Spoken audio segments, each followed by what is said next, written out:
Hello, AP Stat students. Today we'll be doing 9.3b notes, inference for means, paired data. Comparative studies are more convincing than single sample investigations.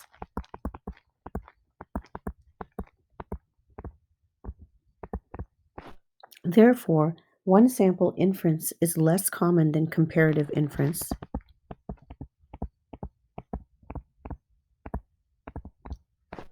Study designs that involve making two observations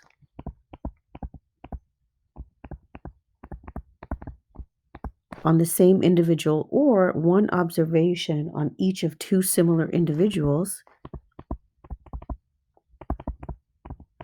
result in paired data. We talked about this matched pairs design back in chapter 4 when we were talking about our different sampling techniques. We learned about a simple random sample, stratified random sample, cluster sampling, and we learned about match pairs. So a match pair could involve um, the same individual getting, say, a treatment. You get a drug and then a placebo. So in effect, the single person is his own match. Or you group people by as many similar characteristics as possible, like maybe gender or race and so on. When paired data result from measuring the same variable twice, we can make comparisons by analyzing the difference in each pair.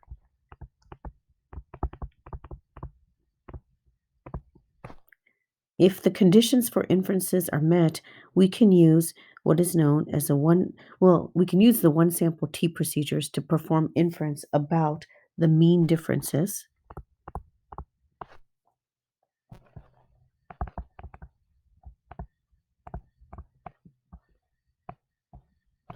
These methods are called paired T procedures.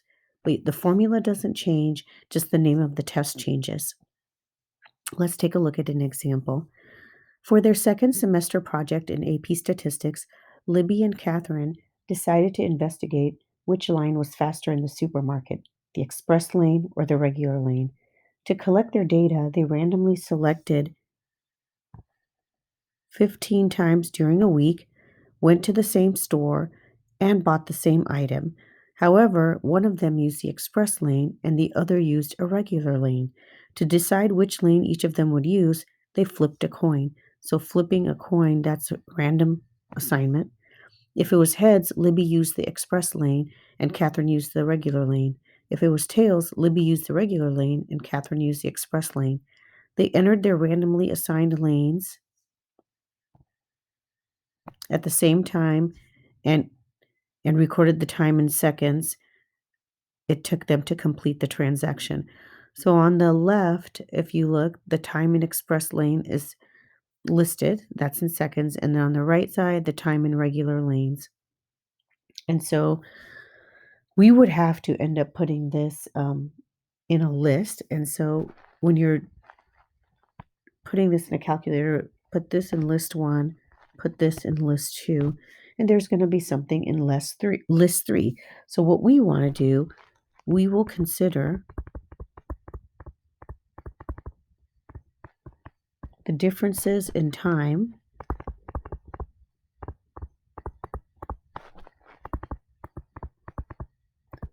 and then you have to make a decision.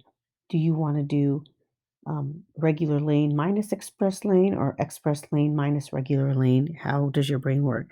So what I prefer, what I think makes sense is write your hypotheses in such a way that you get the positive value. So if you were to do regular lane minus the express lane, you know the express lane will be faster if you get a positive value. So this one could be regular minus express. So 342 minus 337, you get 5.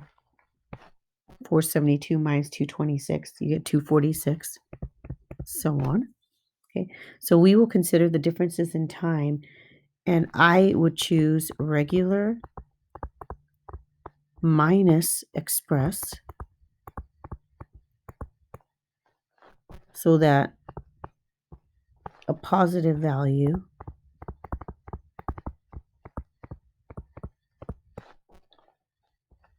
means the express lane was faster.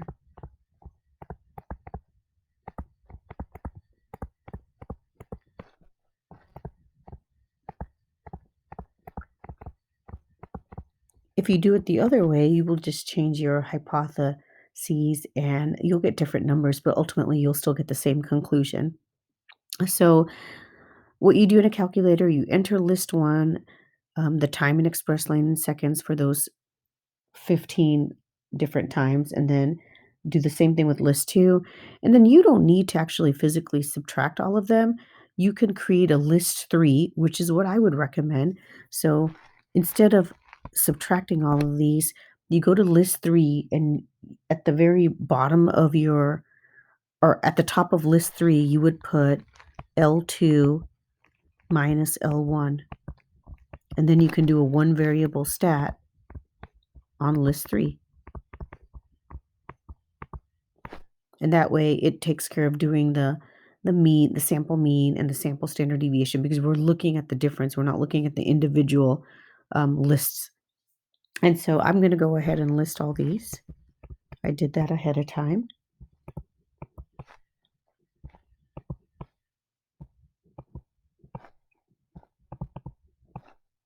And hopefully I don't write anything wrong, but you can always double check my work later.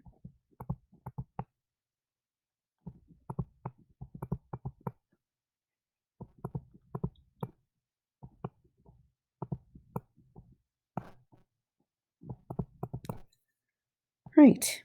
Carry out a test to see if there is convincing evidence that the express lane is faster. So this particular problem, we are going to do the complete 4 steps without any kind of prompts given to us. So the first thing for our state portion, we will test the hypothesis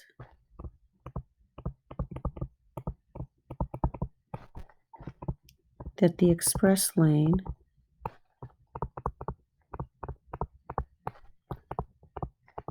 and regular lane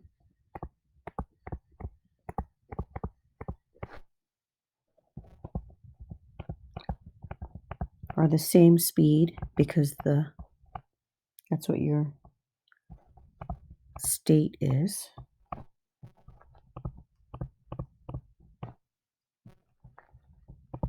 At a 0.05 significance level.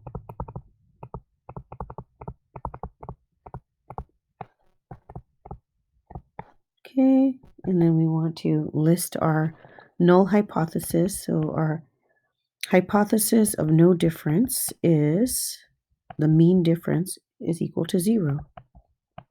And our alternative hypothesis, the mean difference is greater than 0 the way we set it up, which is regular minus express, where always explain your parameter, where the mean difference is equal to the actual mean difference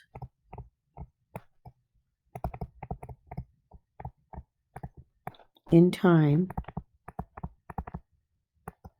regular minus express, required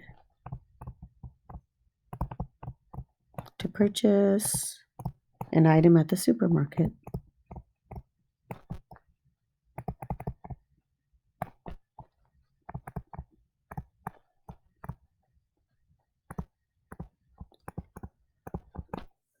Right, for the plan, we will perform a paired t-test for means.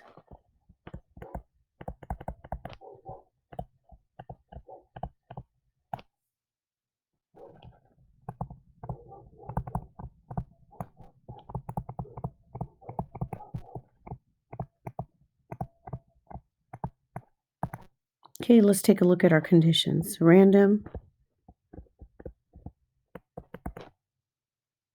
These are random times at the supermarket and randomly assigned lanes.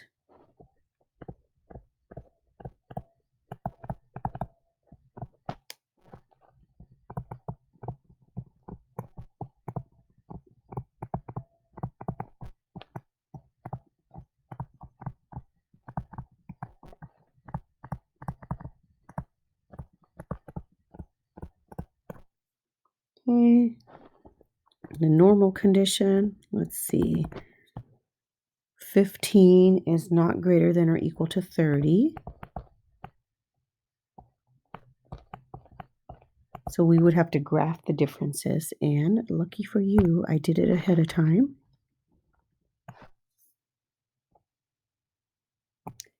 Okay, and so this is what the graph looks like.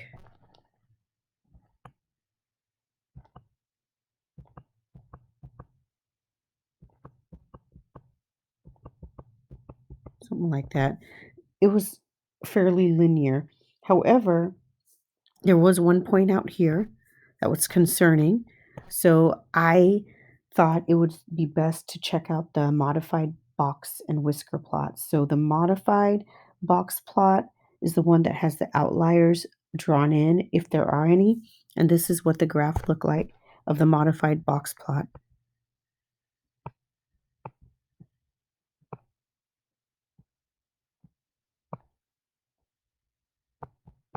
So it didn't have any outliers, had a little bit of skew, not much, but nothing that's severe. So this is okay. So no outliers and linear. So these are robust. It's okay. You can use inference for this. And then lastly, for the independence condition. Okay, more than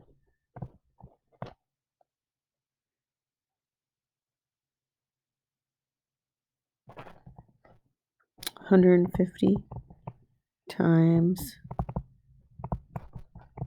that people buy things at the store.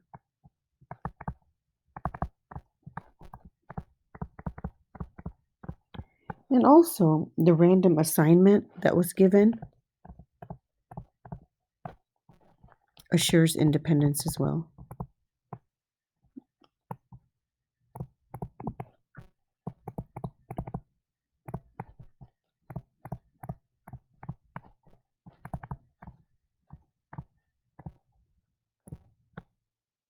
Right.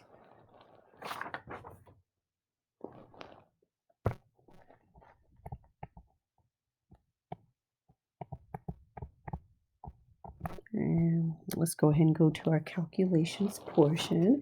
So I did a one variable stats on list 3, and I found that the sample mean difference was 42.6.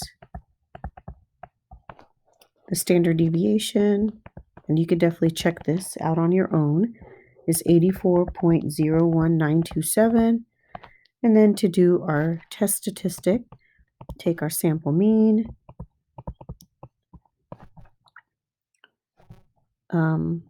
divided by the sample standard deviation. Oh, it should be 0 because that's the null. Totally forgot about that. It's always the sample minus the null, divided by the sample standard deviation over the square root of the sample size. Okay, so we have 42.6 repeating over 21.6937. Dividing those two gives me a t statistic as 1.9637. Okay, and now we're ready to find the p-value, the probability value that t is greater than 1.9637 is equal to, we'll do a t-CDF, so we have a t-statistic. Our lower bound is 1.9637. Upper bound, some large number. And always report your degrees of freedom, which would be 15 minus 1. Right. And that'll give you a p-value of 0.0349. Compare that. So 0.3 0.0349 is definitely less than alpha, so we would reject the null hypothesis. So um, since 0.0349 is less than 0.05, we will reject HO. There is convincing evidence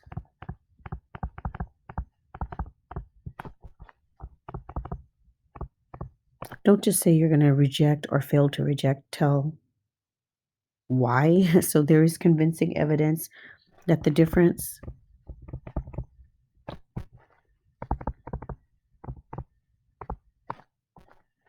is greater than 0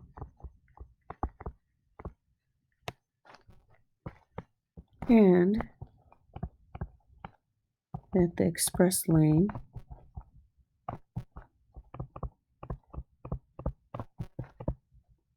is faster than the regular lane.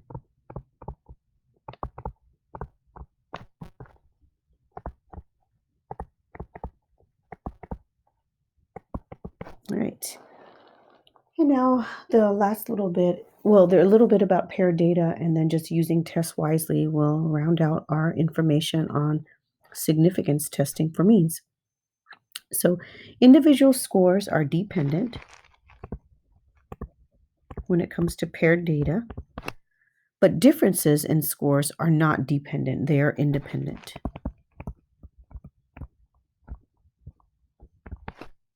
Be sure to report degrees of freedom when using a calculator. If subjects in an experiment were not randomly chosen, we can't generalize our findings to an entire population.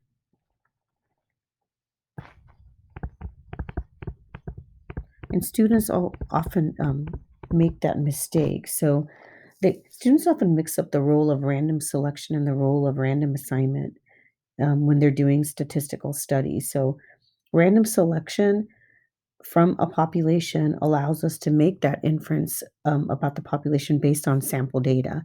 Random assignment of subjects to treatments allows us to make cause and effect conclusions. So if subjects in an experiment were not randomly assigned a treatment, we can't make an inference about cause and effect.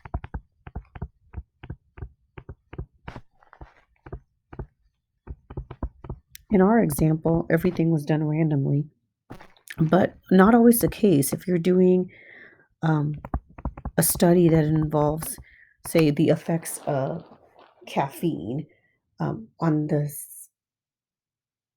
on volunteers, then that would be an example where you might be able to get a conclusion, but you wouldn't be able to generalize your findings to the entire population because the subjects were not randomly chosen; they were volunteers. A confidence interval gives more information than a significance test, as always. Great. As far as using tests wisely, significance tests are widely used in reporting the results of research.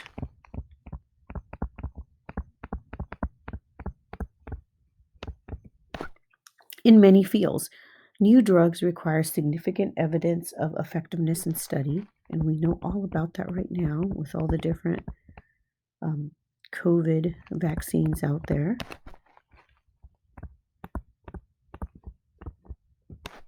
Courts ask about statistical significance in hearing discrimination cases.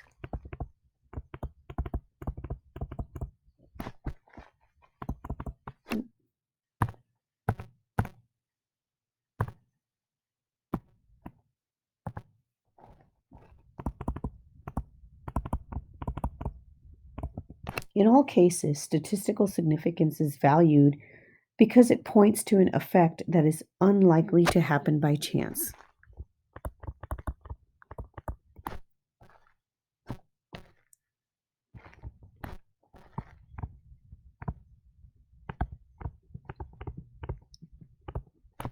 Statistical significance is not the same thing as practical importance.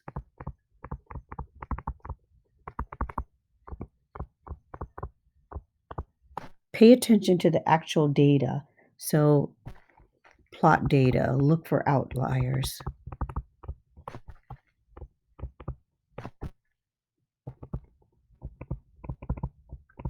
Along with the statistical significance to avoid this, the foolish user of statistics who feeds the data to a calculator or computer without exploratory analysis will often be embarrassed. If you were to actually graph the data, would it be worthwhile to calculate?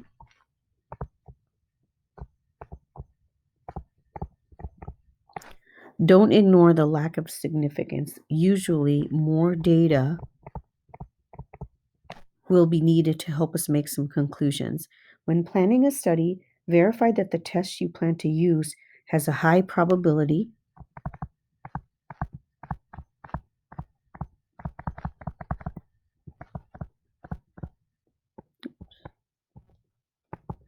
of detecting a difference of the size you hope to find. Statistical inference is not valid for all sets of data.